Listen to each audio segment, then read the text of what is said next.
Ready to record? Yeah, recording. Recording. All right, hi, good morning, everyone. I'm Kristina. I teach TK. I think I see a lot of familiar faces and some faces I don't know. I've been hiding up on Albany Hill at the Jackson site. Now I'm at Cornell, which is really exciting. I'm happy to be here. But I've been using SeeSaw for many, many years, and I love it. I loved it in the before times. And so I'm happy to walk everyone through it. Okay, so here's not, all right, do you see my SeeSaw? Let's see, I'm gonna, okay, so SeeSaw. SeeSaw, the best thing that I love about SeeSaw is how it makes it so seamless for the children and us to communicate back and forth. So in the before times, I used SeeSaw mostly as a communication with parents.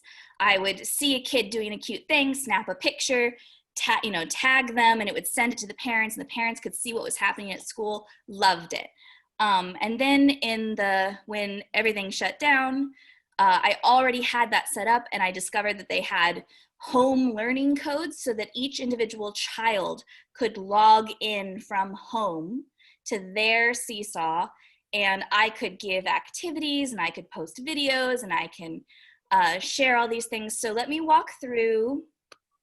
Let's start with how to create your class, and then I can show you all the fun things that you can do with your class. So here's my SeeSaw. Up here, these are my different classes. You see how I did that? I clicked on my name in the corner, and here's my different classes. Multiple teachers can log into one class. You can set more than one teacher if you have a co-teacher. So this is my class, the Hedgehogs, and this is teacher Sylvia's TK class, the Penguins, and we both were able to post activities and comment on all of the children's. So to create a new class, you click on create a new class. Voila, hi Annie. Annie's bringing me coffee because she's fabulous. Hi everybody, see you in a second. Okay, so you can name your class and you can say what grade level. This is double practice. And I don't know, I teach TK, so it's sort of like pre-K, not really, but we'll, and then it creates a class. Voila. To add students,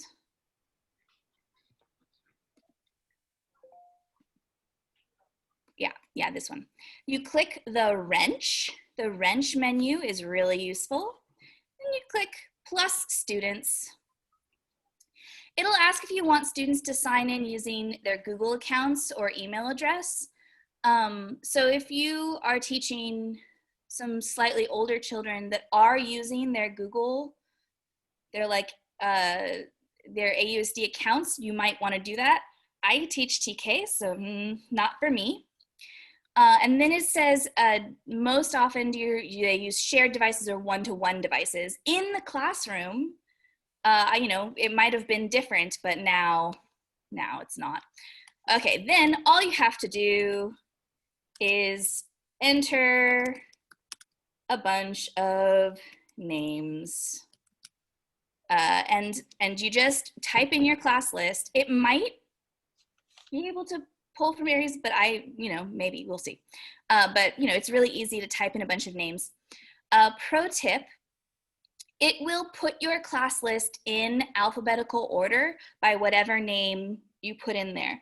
So if you want to make little groups that are grouped together in the list, maybe just be like, oh, red group, Bob, and green group, Sally. And you can change their names, and then it will be like all the red group kids will be together. I have done that in the past.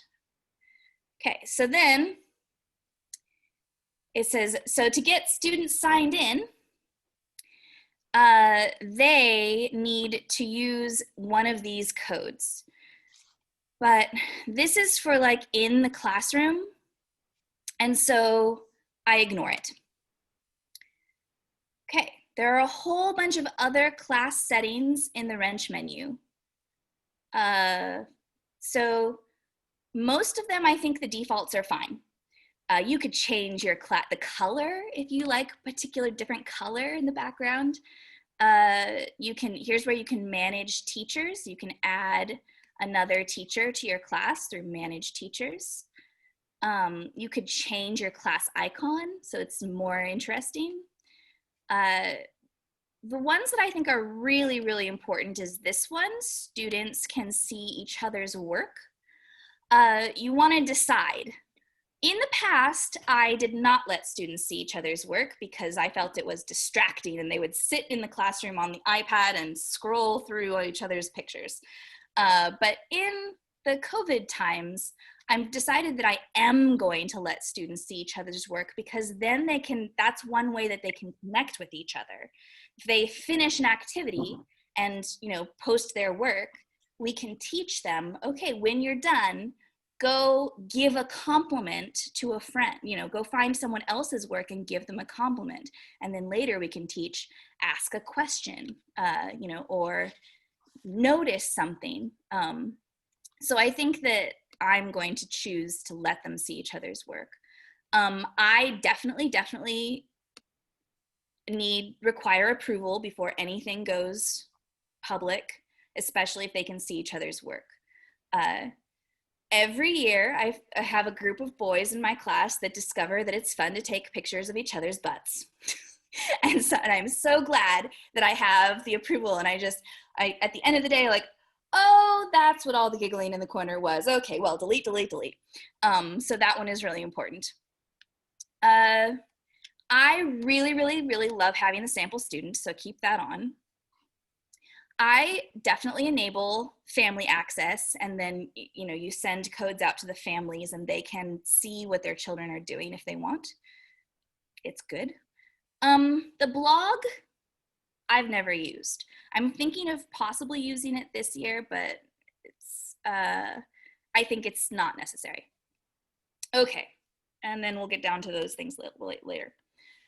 So we've got our class set up. The children are inputted. Our settings are exactly the way that we want them. The next thing we need to do is get the children logged in.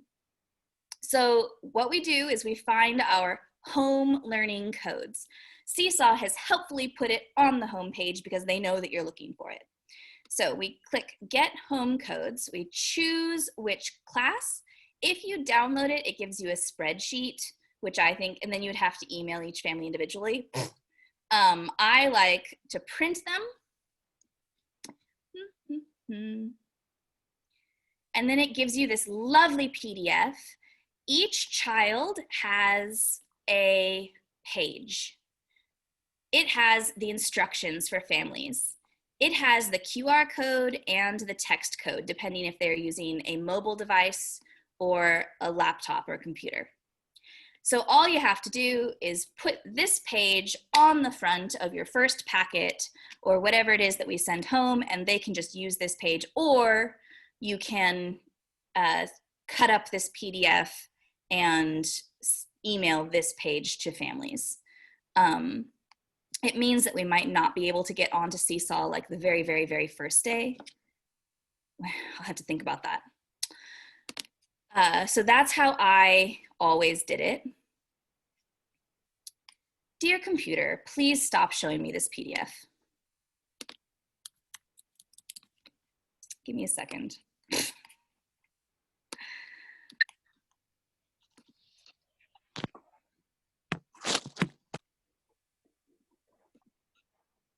No. Yes, I see this PDF, computer. I don't want to see it anymore. I'm done with it.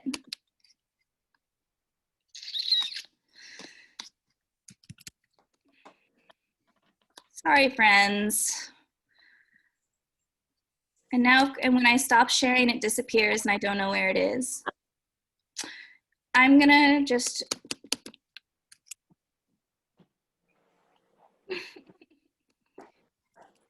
Raise your hand if you've had a moment like this in your class. Oh no. Oh, I figured it out. Okay.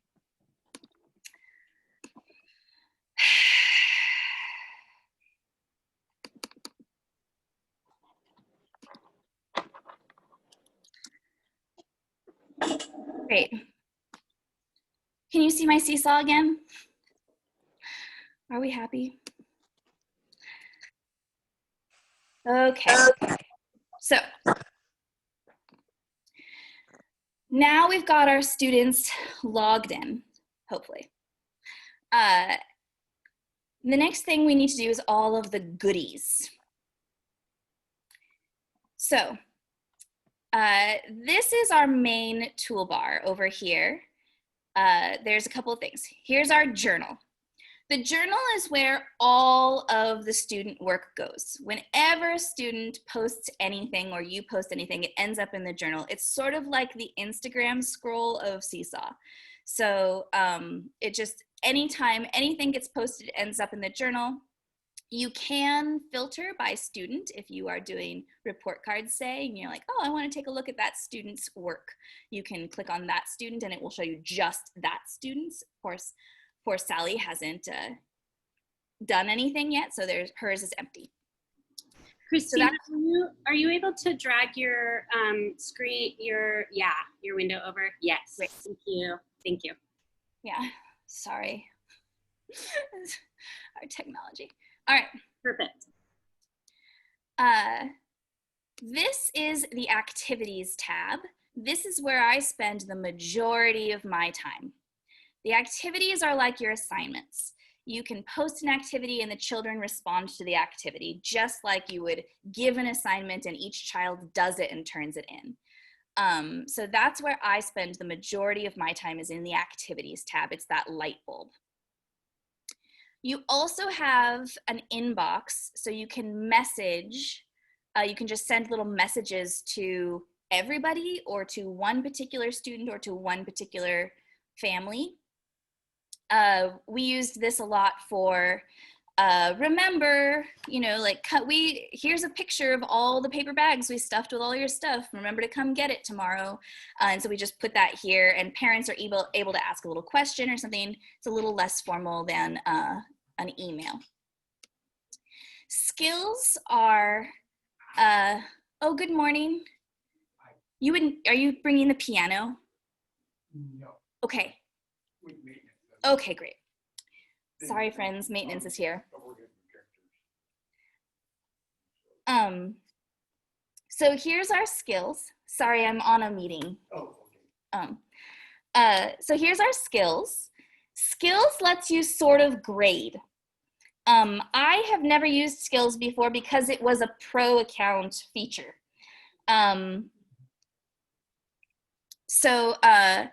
I think that when we get our pro accounts, we will be able to assign skills to particular activities, and when children turn in their work, you secretly can give a little red, yellow, green sort of assessment.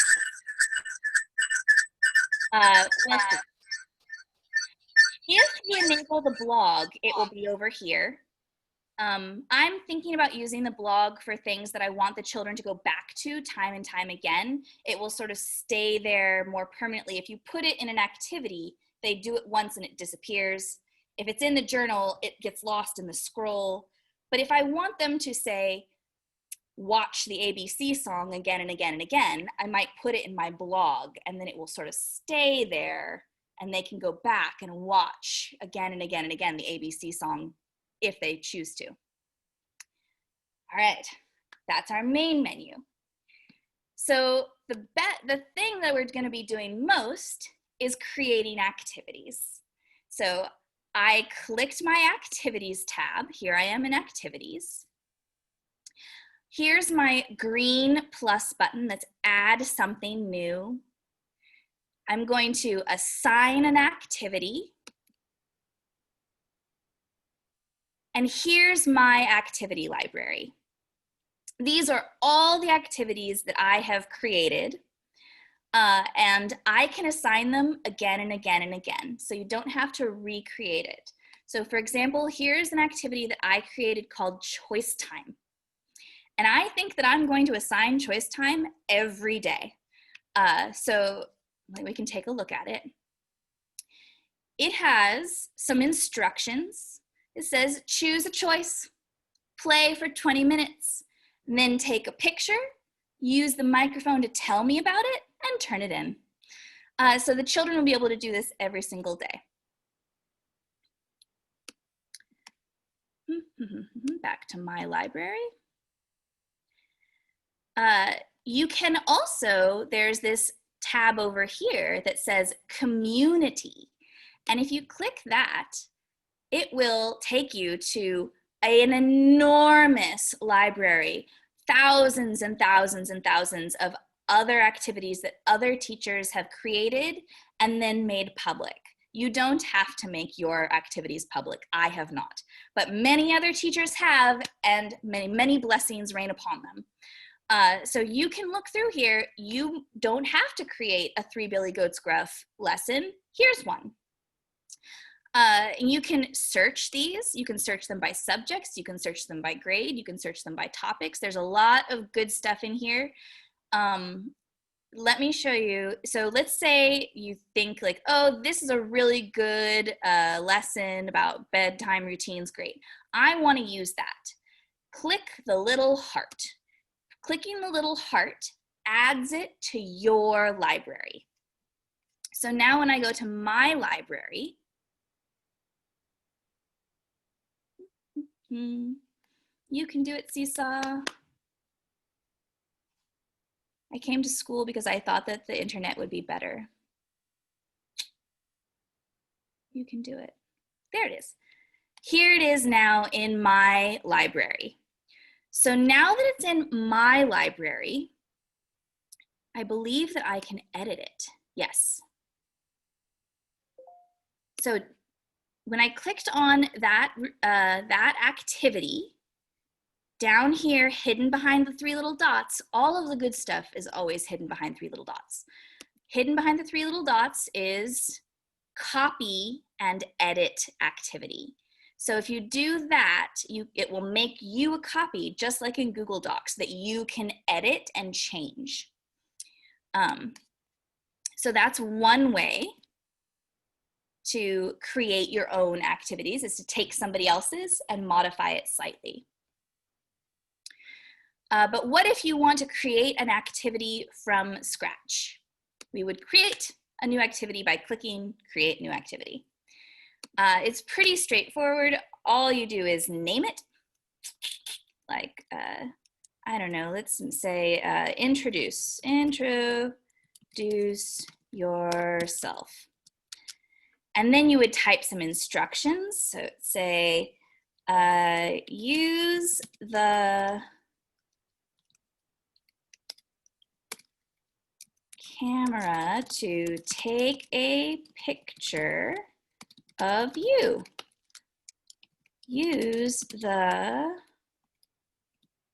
I'm using some shortcuts. These are super secret. Microphone to tell us your name. All right. When these little shortcuts, all you have to do is Google SeeSaw shortcuts, and some beautiful images will come up with all of the different secret shortcuts. And so it will use an icon there, the same camera icon that's in the toolbox. We can use the microphone to tell us your name. Great. But my students can't read, so I can add voice instructions. I click the button to begin. Hi, boys and girls, good morning. Today you're going to introduce yourself. You're going to use the camera to take a picture of you and then use the microphone to tell us your name. I can't wait to see it. It'll take it a moment to process. But now the children can press play. Button to begin. Hi, boys and girls, good morning. and that'll play for them, and it'll be in my voice, and so they'll hear exactly what to do. I can also use multimedia instructions, for example, a video. Here are the tools. We have these tools to create the activity, and the students have exactly the same tools to respond to the activity. So here's their camera, which I said use the camera to take a picture of yourself. So when they come back, they will use the camera to take a picture of themselves.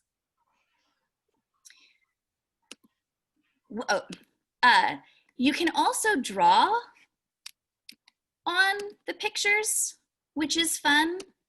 Use some sparkle. You can add text. So you might tell your students, take a picture of something that's square in your house and draw the square, highlight it. Or you might say, you know, like label your picture. Hidden behind the 3 dots where all the good stuff is are shapes. So you can add arrows. Like here's an arrow to my cool thumb. You can add stars, you can add thought bubbles, all sorts of great things. All of this stuff is movable, and there's more. You can change the style. You can send it to the back so that it's behind other things. You can bring it to the front so it's in front of other things. You can duplicate it. That's very handy. There's a lot of tools there. Okay, let's delete this picture because I don't like it. Another option that you have is you can take a video. I use the video a lot. When I'm doing activities that happen in the real world, which for me is most of them, I take a video and I model how to do it. It just videotapes me right from my webcam. So I video and I say, okay, good morning, boys and girls. Here's what I'm gonna do. Well, I'm gonna play this game. I'm gonna roll my dice and then mark here on the paper. And when you're done, take a picture. So the video is really handy. It happens right in SeeSaw. The free version limited you to 5 minutes, but we're not gonna deal with that. We're gonna have a little bit longer. It limits it by file size, so you can adjust a little bit. You can upload a file. So if you have a document or an image or something that you want them to look at, you can upload that from your computer. The note is just like a text. It looks like a little paper. You can just write. The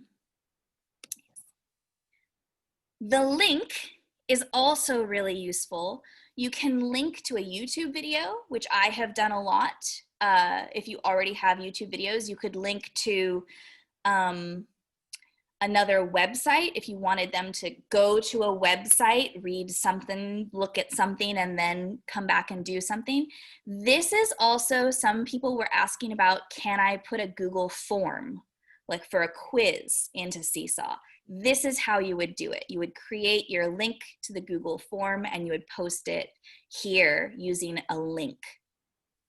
What it does is it will, when the children press on it, it will open a new window for them to do their Google form, and then they'll have to come back to SeeSaw, and you might have to ask them to then take a picture of yourself with a thumbs up to let me know you're done. Otherwise, the activity will stay in their to-do list forever. The drawing tool, I think, is really fun. It has all the same drawing tools that the picture did. So you can draw a pencil, you can use colors. There are lots of different colors over here on the right. You can change the color of your pencil. If you click on the tool, you can change its size. This is a highlighter, so it's sort of transparent if you wanted children to find all the T's. This one is sparkly. I don't know why it's useful, but it's fun. And here's an eraser. I have seen some teachers create activities where children have to erase something to find something underneath. Can be fun. You can add text boxes.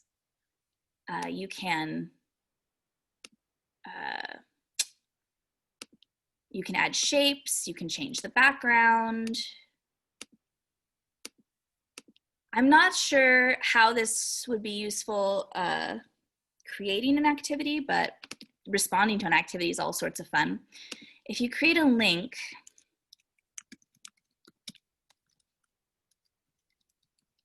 what does it do? Just for funsies. I've never done this, but we'll see. We'll find out. Ah, you can create a link in your picture. One thing that I really like in this tool and on the camera tool is this.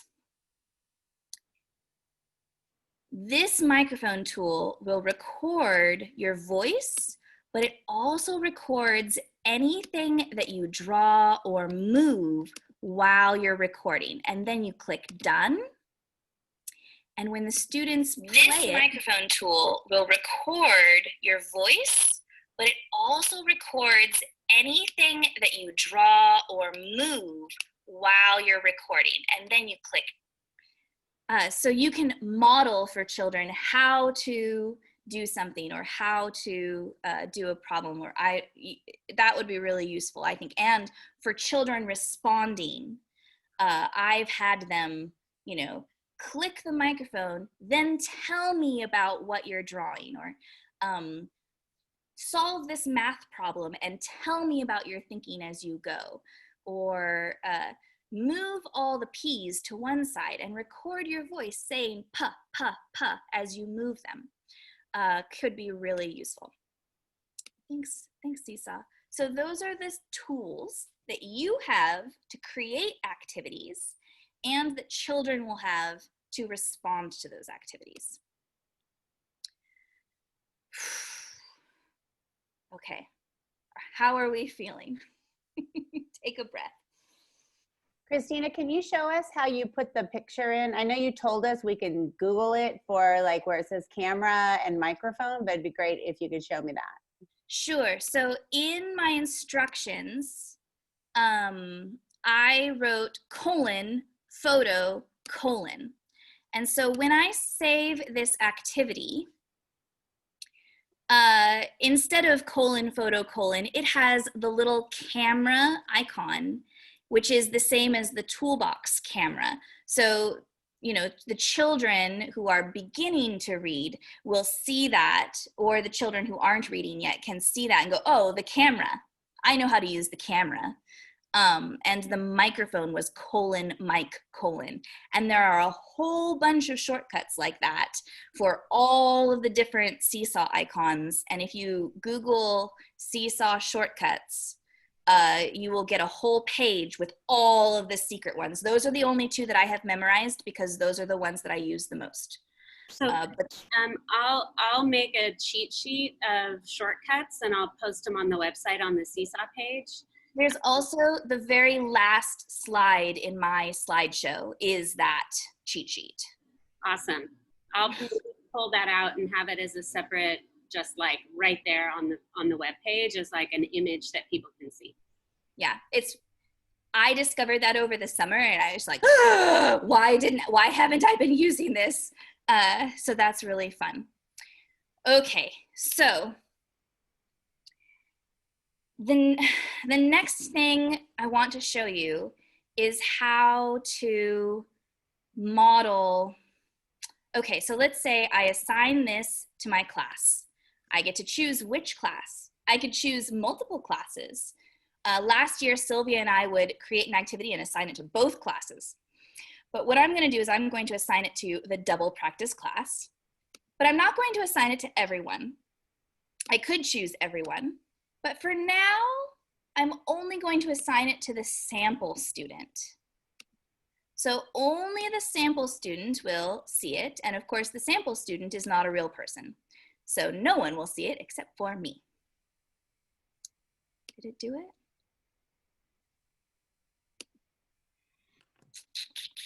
Okay, so here's Now, in our activity tab, which used to be empty because we had not assigned anything yet, now it has one activity in it. It has the activity that we have assigned.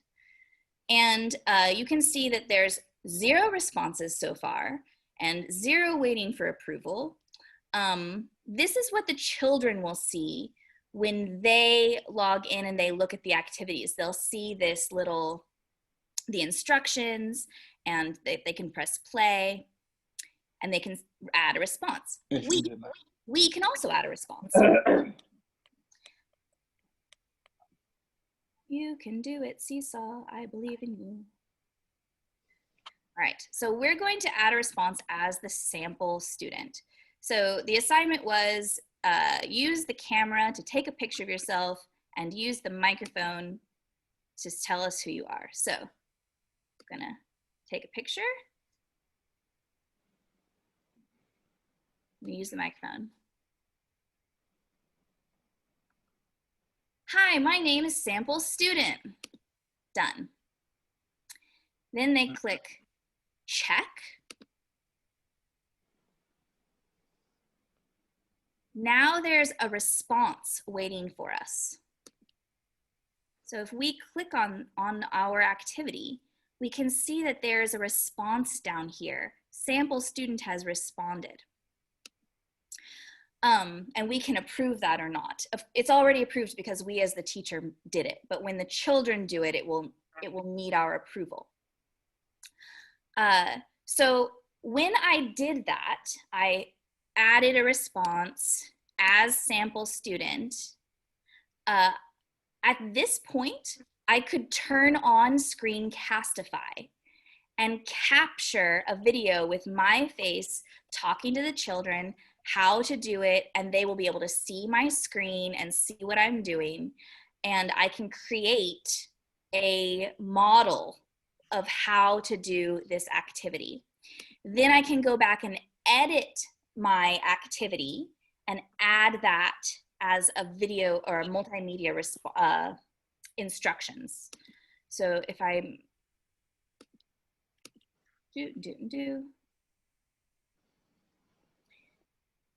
so I can edit this under the three dots where all the good stuff is. I can edit this activity. I can add a multimedia instruction. I can upload that Screencastify video of me doing it. And then the children can watch you do it before they do it. I think that's really useful. Okay. So now we have our Screencastify video uploaded. We have of modeling, we have all the instructions. We're ready to assign that activity to everyone in the class. So in this activity, we can click assign and make sure it's the whole class. Yep. Now when I go back to my class, in my activities table, here's the activity. When I click on it, down here at the bottom, there's 4 little gray squares because these are all my students and no one has responded yet. So when Bob finishes, Bob's activity assignment will appear here and I can approve it and interact with him on it. But I will notice that Sally hasn't done it yet because there will be a big gray square for me. This I found really helpful, that I can just glance. I don't have to keep track of who has turned in what. I can just look here and, oh, I need to email Sally's mom because I noticed that she hasn't done the activity in 3 days.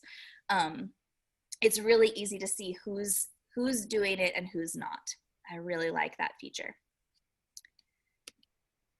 Okay, now when a student responds to our activity, so here is our sample students post where they introduce themselves. We can like it, which I always do. and we can comment on it. So we could use text to comment on it, or there's a little microphone off to the right, which I use because my students can't read. So I usually use the microphone. Okay, here's our microphone button to begin recording. Wow, what a great job you did. I noticed that you, and I'm wondering if you could, and what if you, on and on and on, etc. So it takes it a second to process.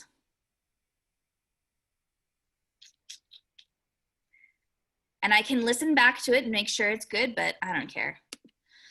The kids will forgive us if it's not perfect.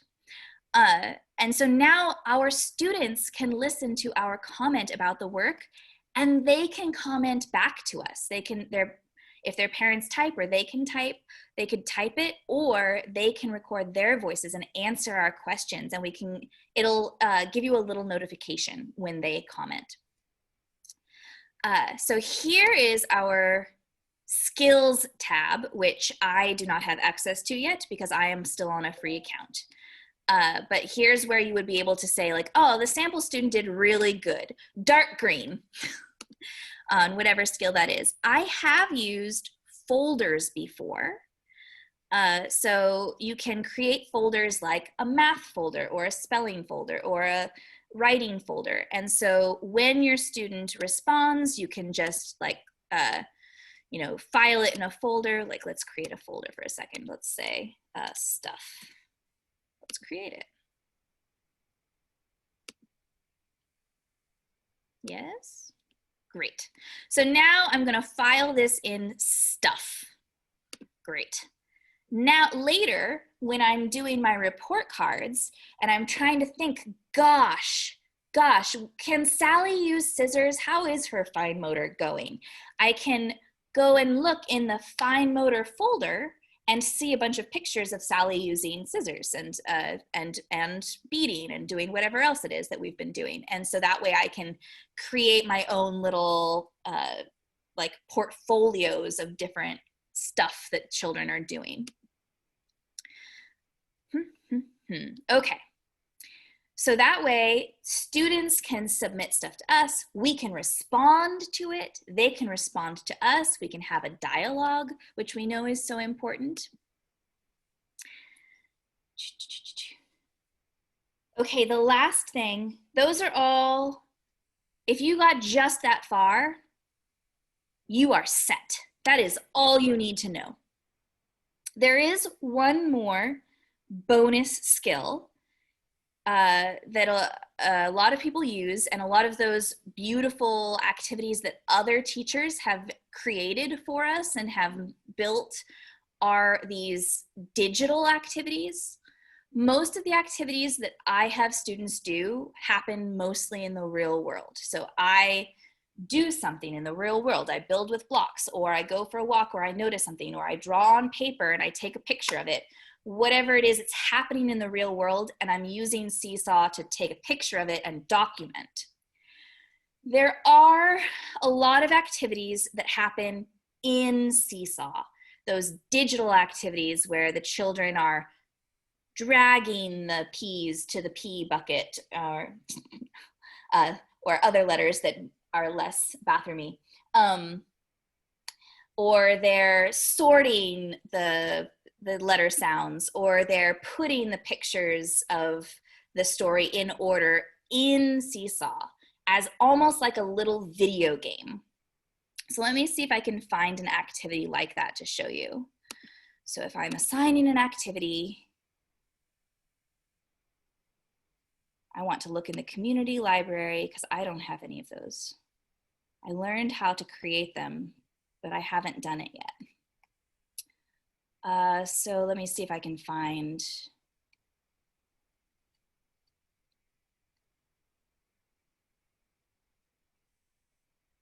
Search for Coach Ben.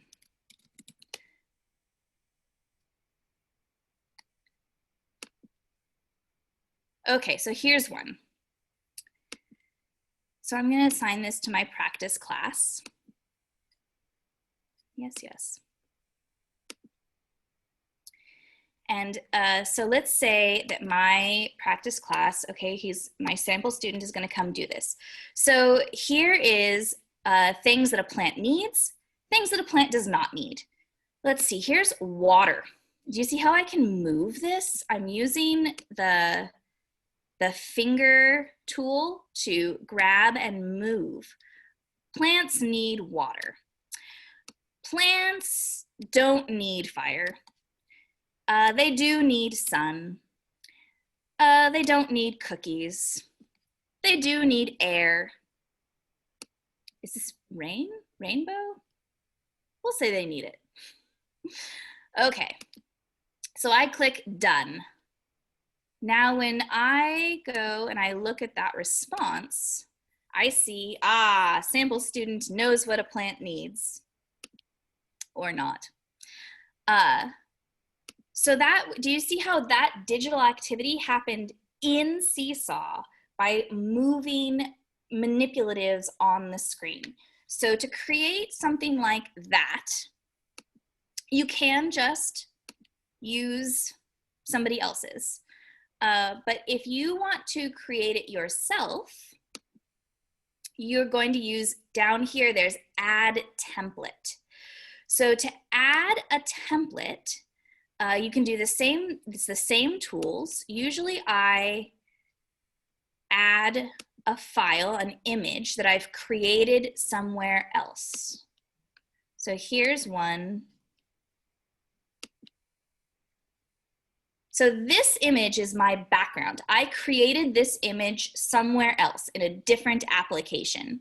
This one was made in Google Slides because it lets you manipulate stuff. So I created this somewhere else. I downloaded it onto my computer as an image and I uploaded it into SeeSaw. This image is static. It will not move. It's frozen. But we can add things to it that will move. So I'm going to add a text box with the letter H in it. This text box is too big, so I'll make it smaller by dragging it. See, does it fit? Yeah, that's a good size. And I'll put it over here. Hidden behind the 3 dots is my duplicate. So I can duplicate that a whole bunch of times and I can change the letters. Whoops. Let's put that one over here. This one should be the letter T. Oh, undo. Teaching children how to undo is maybe the most useful thing in SeeSaw. Oh, I messed it up. I deleted it. I made it too big. Here is your undo button. Undo.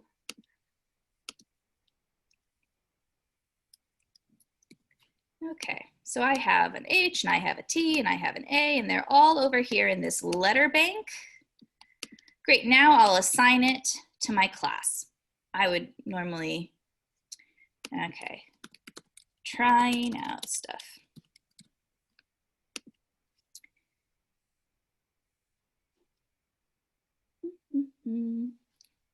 Okay, so here's my activity. It has this template that children will use to respond. I can assign it to my class.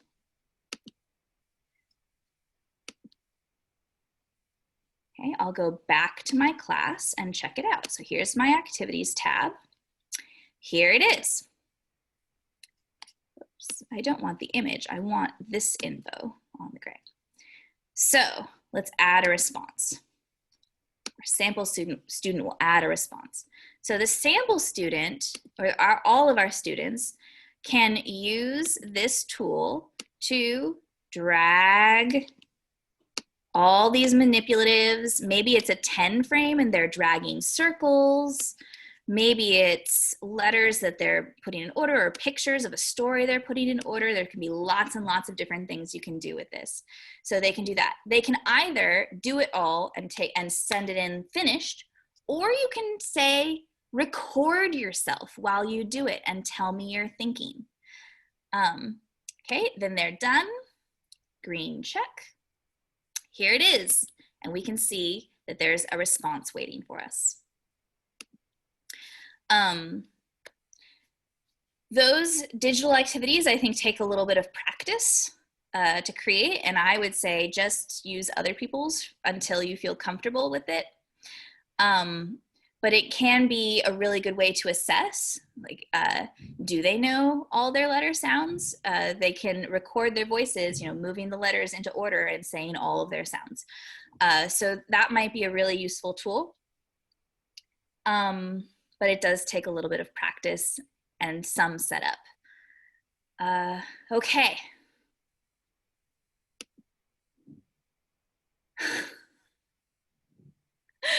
I think there's probably more super advanced stuff in there, but I think that gives you a good overview of the things you can do with SeeSaw. Jen, Yeah. were there questions? There were some questions, and maybe I can address a few that have to do on my end with like SeeSaw being in Clever and stuff about the accounts and stuff like that. So I'll just give you a little break and I'll address a couple of those and then I'll jump back in with you. So SeeSaw is going to be loaded into Clever, and I emailed out this morning the instructions on setting up your Clever page and why I think it's so important to have Clever be your point of entry for your students. Even if SeeSaw is the only thing you're using, going through Clever, I think, is going to make it really so much easier for families that have multiple students, help their students be more independent. And if a parent just knows my kid needs to go on Clever, then everything that student needs for their teacher would be there, then that's just easier for everybody. The other thing is that if you also have a website and you want your students to be able to bounce back and forth between doing their activities on on SeeSaw, but also seeing your homey, cozy website that you've created, then that's an easy way for them to bounce back and forth within Clever. So they do need to log in with their AUSD account to get into Clever, not necessarily to get into SeeSaw. But I think once SeeSaw your accounts are created for students, then if it's inside your SeeSaw, those kids are linked to you. So then once they log into Clever, I think they should be good to go in SeeSaw for you, I think.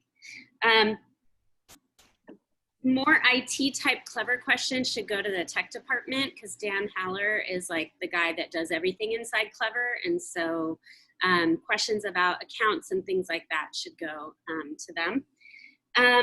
So let's see. The other one that maybe I can address, and I wrote it in the chat, but if you didn't see it, in the middle of this, I was texting Marie to ask when are we getting SeeSaw, and they just purchased it like Friday afternoon or something, and so they're creating accounts today, and she said we should all have access either later today or tomorrow at the latest. And then Dina asked if you already have an AUSD account on with your email. If you've already used SeeSaw, I'm pretty sure that with your email, it'll just roll into our new accounts. So Kristina, you can correct me if you think I'm wrong about that. That's what the SeeSaw Help Center says, is if you have a SeeSaw now with your email address and it gets upgraded, everything inside it will stay. Yeah.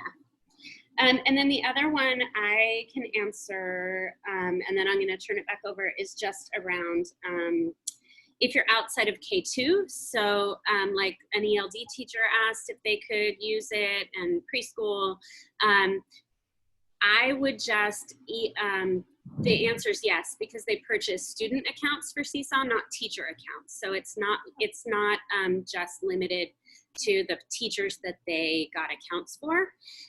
So if you want to use it, you should be able to use it. The only thing I would say is that you then maybe might need to add it to your Clever independently, or ask the tech department to preload it into your Clever. But I know that they're preloading it for K2, so that should be all set. So I think those are mine. And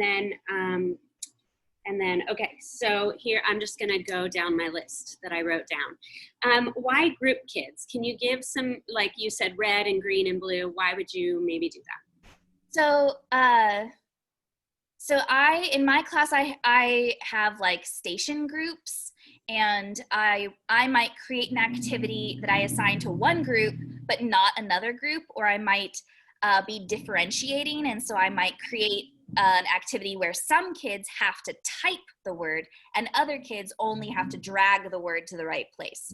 So in that case, what I used to get really annoyed by is, okay, I'm going to give this activity to my blue group of students, and I would have to go through the whole list and find like, okay, there's Sally and there's Zhao Zhao and there's So-So, and and I would have to pick them out every single time out of the whole class list.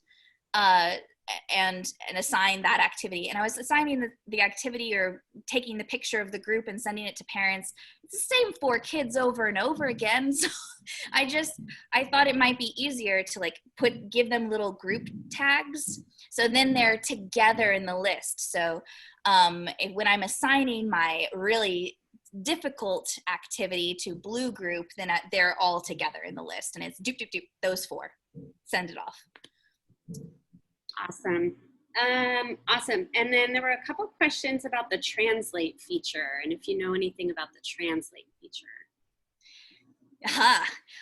Yes. So I have used the translate feature for the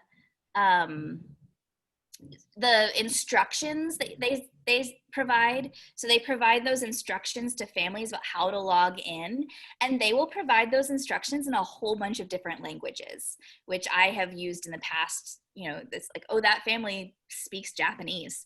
I can't help them, but maybe these instructions in Japanese can. I haven't used it in other places on the site. I think that you can, but I would have to look more into it. I'll add it to my list. Yeah, and I mean, I find that that most of these applications have pretty extensive help centers, resource centers, and if you just Google SeeSaw translation feature, if that's something you're interested in using, I would imagine there's some great already tutorials and videos created about that you could probably find pretty quickly. So I'm going to jump back a little bit because there's some follow-ups about the group things. You can change those group tags whenever you want to create new groups. You can go in and just edit your names. And do students see all the student names and groupings at all, or is that just for you? Yeah, so the students will see what their student name is. So, you can, in my class, we have groups, right? This is your reading group, and that's so, so the students would know, oh, there's the word green next to my name because I'm in the green reading group. But if that's not something you have in place, then that might not be a good sneaky tool for you. And Ashley pointed out that you can let students see each other's work, and then they wouldn't see other names if you disabled that. So you had talked about publishing some of your activities so that they were public for other teachers to use them. Can you do that activity-based so that you're publishing some but not others, or is it an all or nothing thing? Yeah, you can choose each individual activity to share it with the world or not. I've never done that. I'm creating things from my class and maybe my own, teacher group. But if that's something you're interested in, by all means. Well, and then a follow-up question to that is, can you share your choice time activities so that other Albany teachers could use that one? So that was a request. Yes, I think there is a feature, especially since we're going to have the school accounts. I believe there's a way to share just with our colleagues. I will look into that. And then can you search by teacher in that library? You can, or by a person. If you find out that there's this person out there in Minnesota who's making amazing activities, can you kind of follow that person? Yes, yeah. So you can search by creator, by teacher. You might have noticed when I was looking for an activity, I was like, let's see what Coach Ben is up to, because he's a California teacher. I think he's in Sausalito. Anyhow, he creates really good stuff. Somebody linked to him in the chat, so Yeah. If you scroll up in the chat, you might want to, he did a webinar, I guess, this summer on SeeSaw. And so, yeah, Sylvia posted the link to his webinar. So you might want to go up and grab that link. Oh, and then a follow-up was, can students share some of their responses, but not all their responses? And I don't know that I don't think so. I think it's either students can see each other's work or none. I think. Okay. Yeah. So sharing videos, a couple people were asking, and I think it might have been answered in the chat, but there was some confusion around why you would screencastify instead of using the video feature. And then someone else said the video feature is just recording you, whereas screencastify, you're sharing what you're doing on your screen. So if you're giving instructions and you want them to see your page and not just your face, then you would screencastify and share that. Is there anything else you want to add to that, or? Yeah, that's pretty much the video feature is just me, as if I am the star and it's just me, and I might be doing something in the real world or explaining, and Screencastify lets me show the children what to do on their screen because I'm modeling it on my screen. What about the feedback that you give to a student? Is that just visible to that student, or is that feedback visible to other students as well? That's a good question. I don't know. Okay. I think that it's probably visible. Okay. Cool. I'll look. Okay. Let's see. We talked about this and this. Oh, someone's asking about using a dot cam and Screencastify and anything around that. Do you have any thoughts about that? The nice thing about SeeSaw is that any video file that you create using any application or mode that you feel comfortable with, you can upload. So if you use a document camera or Screencastify or whatever other video application you want, you can create a beautiful model video, and then just as long as you have that video file, you can upload it using the upload tool. So that's one nice thing about SeeSaw, is that you don't have to use their video tool. You can any video tool that you feel comfortable with, and then just take your file and upload it. Great. And someone's asking if anyone, including you, has used the blog to share student work instead of giving access to others' journals, and then feedback maybe wouldn't be the same issue. Yeah, that might be true. Yeah. Yeah, so if anyone has used the blog to share student work, hop in the chat and let us know. And if not, again, searching for that as well, finding some examples would be great. Let's see, I talked about this. Oh, I love this question. Can you watch students' responses in double time? Can you speed it up? I don't think so. Okay. I know, I wish. Yeah. I know you can watch all my YouTube videos in double time, and I highly recommend it. Having them count to 100 in double time. Yeah. I can't tell you how many student response, like while I'm doing dishes, I listen to the response and then I pause and like give my little response and then play the next one while yeah. Kristina, I'm wondering if you could share one of your real life videos. Just because when I go in to look at SeeSaw examples, there's a lot of the Google slides, make your background, make the drags, but there isn't a lot of stuff like you and I made over the spring. Yeah, I think a lot the things that you and I made feature us heavily, and other people don't want to share themselves on the web. They were very tailored.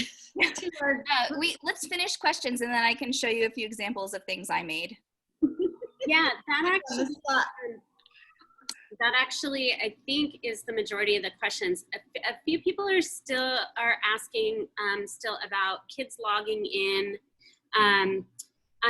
If you haven't seen the email I sent this morning about Clever and the template to use if you'd like to for your families in terms of first day of school, when's your Zoom, where's the link, and how to get on Clever. And you can modify that and include Kristina's PDF of like the SeeSaw instructions on top of that if you'd like to. But that describes to families how to find their students' login. And they can go into Aries and find it on the demographics page. So, so that's there. And then also I emailed the IT department and said, hey, is there any way just to do an email blast from Aries with an email to every family saying, this is your kid's login, like, and just send that out so families know. I mean, most 4th and 5th graders know that, but rising kindergartners, rising even 3rd graders are probably not going to know what their login is. And so, so we've asked if they could do that, and I'm still waiting to hear back if that's even a possibility for them to do, but I'm hoping. But check that email because it does give some instructions on how families can find their login. The PDF that SeeSaw provides gives them the instructions. It's really nice that you don't have to explain to them. Like the PDF with that page has step-by-step instructions with pictures. It's really good. I like it a lot. Okay. Who wants to see me be silly?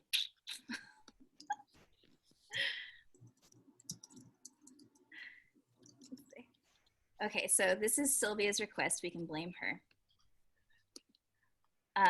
So let's see if we can assign an activity. For example,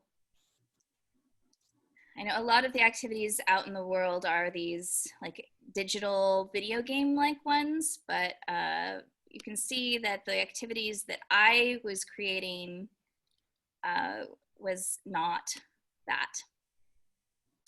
So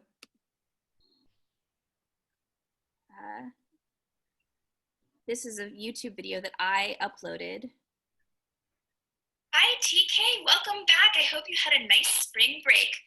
I have a word written on my paper here. Does anyone know what word it is? It's the word the. Here's T and H. Those are those naughty letters that stick their tongue out when they sit next to each other on the rug and they go T and H. Here's the letter E.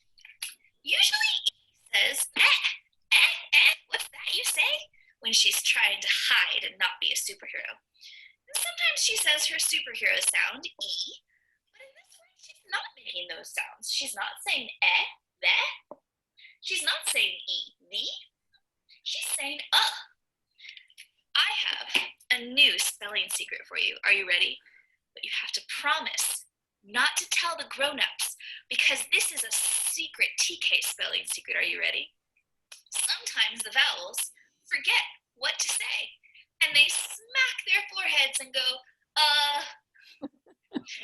That's like in this word, This word we use so often that I have a special song to help us remember how to spell it. So we don't have to remember every single time. It goes like this. T-H-E spells the. T-H-E spells the. T-H-E. T-H-E. T-H-E spells the. Here are the lowercase letters. We can sing the same song with the lowercase letters. T-H-E spells the. T-H-E spells the. T-H-E. T-H-E. T-H-E spells the. Now when you're writing a story and you need the word the, you can just sing the song in your head and you know how to write it. T-H-E. Now I went on a word hunt in my house. Now I looked for the word the. I looked at all of my books and I could not find it. I looked at all the packages in my kitchen cupboard and I could not find it. And then finally, I looked at my board game collection and I found it. Here's a game called Escape. And here it says the, T-H-E, curse of the, T-H-E, temple. I found it twice. I wonder if you can find it somewhere in your house.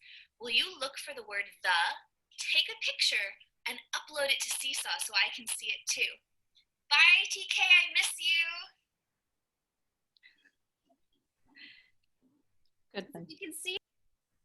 So, if there aren't any other direct questions or things, we finished in the nick of time. It's like we've got plenty of time left. So, I was thinking I budgeted extra time in case people wanted to get started, and I would stick around for a little while and help anyone who wanted extra help. But that's welcome to SeeSaw. I do also think that even if we don't have official AUSD accounts, you could create create a sample account right now and play around with it, and then it'll get upgraded when they're ready for us. Yeah. I had a comment just about the kids seeing their whole classes. Kristina, I believe that when you send the code home to the family can only see their students' work. Is that correct? Yes, I think, yes. So the students can see each other's works, but families can only see their child's work. How is that going to work virtually? You know, because they're not, okay. Yeah. So it might. Yeah. So in terms of privacy, right? So the families will be able to see their child's screen when their child is logged in as themselves. And so families would be able to see other children's work. I know that's a trade-off that I think we're each going to have to make a decision that we're going to have to decide about. Yeah. Okay. We'll figure that out. Sounds good. I kind of think that needs to be a district decision. I don't really want to take that responsibility on. Yeah. We can ask them. Well, that's why I thought that the classroom code is when the kids can see all the students, but we're not going to be using a classroom code, right? They're only going to be using their home code. So maybe they'll only be seeing their work, or will they be seeing all the other kids' work? It's a setting in the wrench Okay. menu. There's a toggle button, and you can say let them see other kids or don't let them see. In the past, I was concerned about privacy, and so I said nope, don't let them see. But now I'm wondering if that's one of the only ways that they get to interact with each other is to comment on each other's work and give a compliment and see what other kids are building and so forth. So I'm thinking about it. Jen, do you have any thoughts about that regarding privacy? You know, I think On the spot or anything, but no, I mean, it's a really good question. And I think that it's a conversation to have with families at the beginning of the school year, maybe during back to school night. I mean, I do think it should be a district conversation, but I also think that, you know, it's also a conversation that you can frame in just that way. Like, this is our way of creating community. This is our way of you know, kids being able to interact with each other in these unique circumstances. And, you know, there are some workarounds in terms of faces. Like, they could take the picture of their face and put, like Kristina showed you, you can put, you know, a shape over it or an emoji over it or something. So there are some workarounds too if families are uncomfortable with their students, just like on Flipgrid. You know, if you have your kids recording videos on Flipgrid, they can cover their faces with a sticker.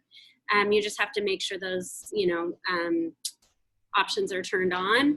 And so I think just having a thoughtful discussion about it with your families and kind of calling it what it is and addressing it, I think is really helpful.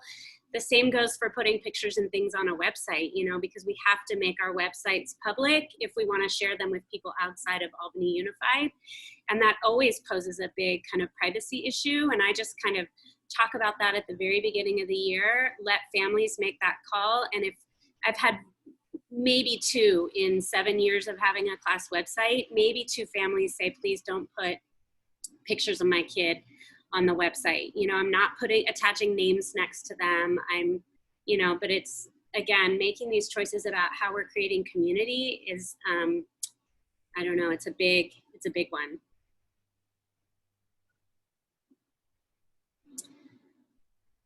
I think that everyone has the ability now to unmute. I think I'm going to stop recording since that was kind of the meat of the instructions.